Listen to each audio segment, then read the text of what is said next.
ये सवाल पहले भी था, लेकिन अब आजकल कहीं ज्यादा है। हर कोई दूसरे से बस यही पूछ रहा है।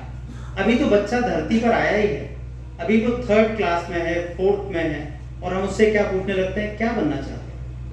8 तक आते आते तो स्थिति बड़ी मुश्किल हो जाती है, क्योंकि अब सबको ये लगता है कि अब तो तय कर लिया है कि क्या बनना चाहते हैं। और उसके बाद जैसे ही आपने कुछ अपनी पढ़ाई लिखाई शुरू की, तो ये माना जाता है कि अब जो आप बनना चाहते हैं वो बनने की तरफ निकल गए। ये जो हमारा आज का विषय है, अवसाद में युवा मन, ये क्या है, थोड़ा ठहरने की जरूरत है, और थोड़ा मुझे लगता है अपने विचारों को देखने की जरूरत है। एक बात तो तय है, और हम सब लोग इस पर राजी होंगे कि डिप्रेशन तो है। मैं कुछ वक्ताओं से, जो भी नहीं भी हैं, उनसे बहुत माफी के साथ कहूंगा कि मैं इस बात में यकीन नहीं रखता हूं। पिछले 10-12 सालों से मैं इस विषय पर देश भर में घूम रहा हूं और काम कर रहा हूं। मेरे परिचय के साथ ये बताया गया है कि मैं जर्नलिज्म के पेशे में हूं। आमतौर पर मैं जहां कहीं जाता हूं इसका जिक्र भी नहीं करता, क्योंकि मैं अपने एक निजी काम में लगा हुआ हूं, और वो है अवसाद पर बात करना, डिप्रेशन पर बात करना, और जानने समझने की कोशिश करना, लोगों की मदद करना। और वो जो आपको अभी यहाँ पर किस्सा सुनाया गया, एक हिल की बात हुई ना, एक पहाड़ी वाला किस्सा आप बता रहे थे, तो मैं वैसे उस व्यक्ति जितना सफल तो नहीं हो पाया। मेरे पास 70-75 लोग नहीं हैं, लेकिन पिछले 8 सालों में मैं ईमेल से और चिट्ठियों से और बातचीत करके बहुत संतोष और विश्वास के साथ आपसे कह रहा हूं कि मैंने 20 से ज्यादा आत्महत्याओं को टालने का काम किया।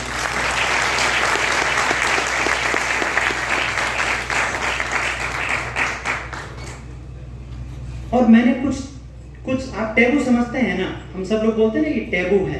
टैबू मतलब कुछ चीजों पे बात नहीं करनी है, इसको टैबू कहते हैं ना, कि ये विषय पे बात नहीं करना है। घर पे बात हो रही है ना, तो कोई जैसी बात आती है तो कहते नहीं, इस पे बात नहीं करनी।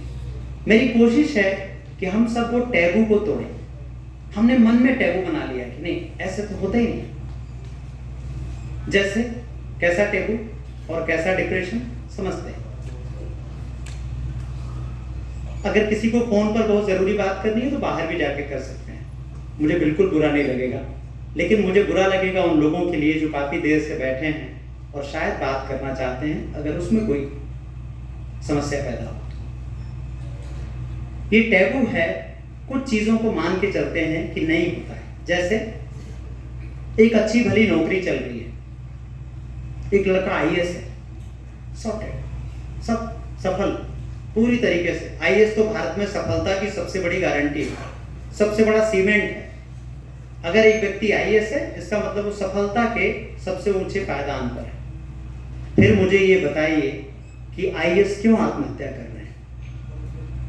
अगर IAS अफसर बन जाना सब कुछ है जीवन में, तो IAS अफसर को आत्महत्या नहीं करनी चाहिए। और आपको पता है, पिछले 5 सालों में अकेले आपके राज्य से 3 से 4 ऐसे मामले आए हैं, बड़े बड़े ऑफिसर्स के आए हैं, और केवल यहीं के नहीं आए हैं, पूरे देश भर में आ रहे हैं।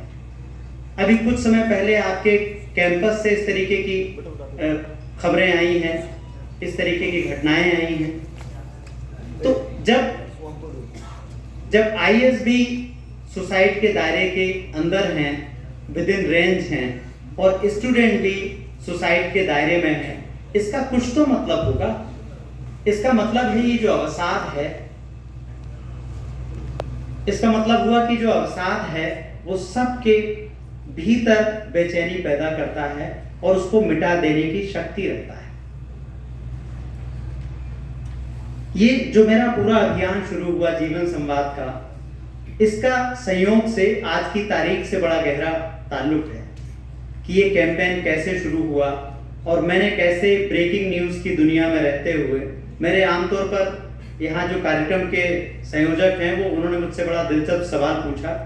उन्होंने कहा कि क्या कारण है कि आप ज्यादातर शनिवार या रविवार को ही आपके व्याख्यान होते हैं। तो मैंने कहा दरअसल मुझे शनिवार और इतवार की छुट्टी मिलती है। तो मैं ये मेरा पैशन है, मुझे इसके लिए टाइम निकालना है क्योंकि मुझे युवाओं से बात करनी है। तो मैं अपने 5 दिन की ब्रेकिंग न्यूज़ की जॉब के बाद जब बाहर आता हूँ तो ये मेरा काम फिक्स है कि मुझे हर शनिवार को मैं कहीं ना कहीं यात्रा कर रहा होता हूँ, कहीं ना कहीं ट्रेवल कर रहा होता हूँ और लोगों से बातचीत करने की कोशिश करता हूँ। तो अब आते हैं इस टैबू पर। ये टैबू कैसे बना लिए हैं? जो सफल है हम मान के चलते हैं उसको अवसाद नहीं है, ये बिल्कुल ही खराब बात है। आप सब टीवी देखते होंगे, आप सब की दिलचस्पी खेलों में होगी। आप लोग सिमोन बाइल्स का नाम जानते होंगे। ये वो लड़की है जिसने अमेरिका के लिए पिछले ओलंपिक में सबसे ज्यादा मेडल जीते थे। हमारे हिंदुस्तान में एक भी नहीं मिल पाता, हम लोग इतनी कोशिश करते हैं, अभी पिछले 2-3 बार से मिलने लगा है। अमेरिका में एक इवेंट में जो लड़की 4-4 मेडल जीतती है, वो कहती है कि मैं ठीक फाइनल के पहले, पिछली बार सिमोन ने ठीक फाइनल के पहले अपना नाम वापस ले लिया ओलंपिक में से, क्योंकि उसको फील हुआ कि वो डिप्रेशन से जूझ रही है। विदेशों और हमारी संस्कृति के बारे में बहुत सारी बातें हुई, मैं उसमें नहीं जाऊंगा, लेकिन मैं एक चीज कहना चाहता हूँ, विदेशों में टैबू कम हो रहा है। वहां पे जब कोई व्यक्ति बात करता है तो लोग उसका सपोर्ट करते हैं।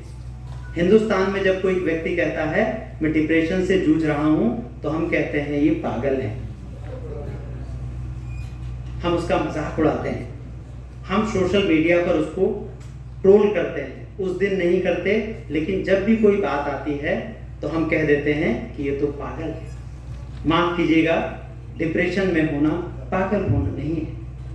बहुत अच्छे से इसी मंच से पहले कहा गया, जो शुरुआत में डॉक्टर थे, नाम में डॉक्टर पासवान ने सबसे खूबसूरत बात अगर मुझसे पूछें अभी तक मैंने जो सुनी, वो डॉक्टर पासवान की बात थी कि डिप्रेशन को वैसे ही समझो जैसे बुखार है। बुखार होने पे क्या करते हो?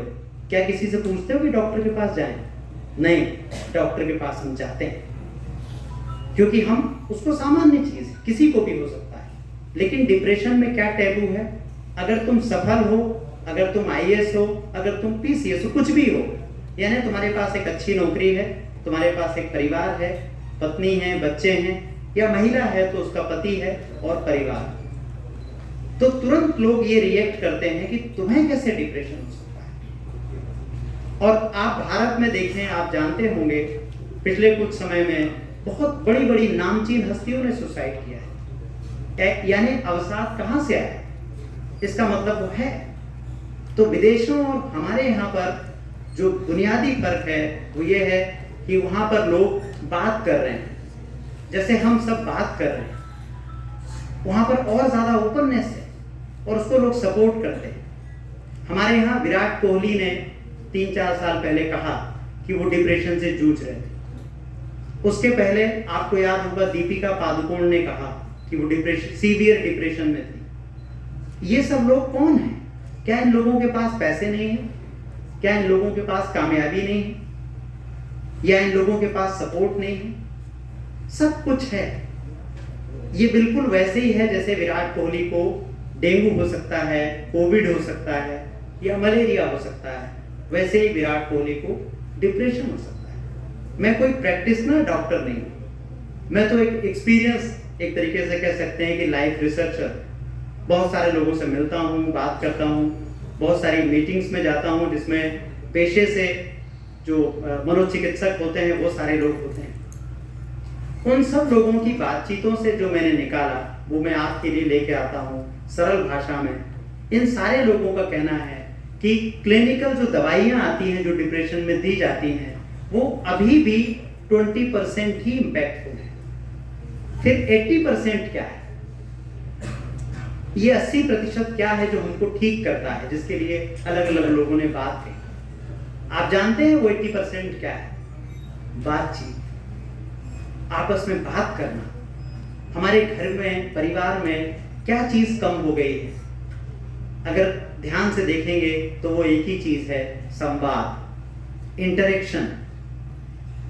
एक खाने की टेबल पर पापा, मम्मी, भैया, भाभी सब लोग बैठे हैं, आधे घंटे तक सब लोग खाना खाते हुए अपना अपना मोबाइल देखते हैं, और उसके बाद कहते हैं सब लोग एक दूसरे से, आज हमने क्वालिटी टाइम स्पेंड। आपको लगता है ये क्वालिटी टाइम है? हम दोस्त एक कैफे में मिलते हैं, चारों लोग बातचीत करते हैं और पूरे टाइम अपने मोबाइल में रहते हैं। इसको आजकल एक नया शब्द आया है, इसको हम कहते हैं मोबाइल फबिंग। हम सब लोग जाने अनजाने मोबाइल फबिंग कर रहे होते हैं, यानी बात तो कर रहे हैं, देख तो रहे हैं, इसमें से बहुत सारे लोग मेरी तरफ देख भी रहे हैं, लेकिन जब मैं उनकी तरफ नहीं देखता हूं तो धीरे धीरे ध्यान थोड़ा मोबाइल में चले जाता है। ये ऐसी क्या चीज है जो इतनी जरूरी है कि हम एक दूसरे से बात नहीं कर पा रहे? इसका बहुत सरल मतलब है, हम एक दूसरे को सुन नहीं रहे। जब हम एक दूसरे को सुनेंगे नहीं तो कैसे उसको समझेंगे? बहुत सारी परंपराओं की बात हुई, मैं आप लोग शायद इससे रिलेट कर पाएंगे। पुराने जमाने में, बहुत पुरानी बात नहीं है, और जब मैं पुराना जमाना कह रहा हूं तो माफ कीजिएगा,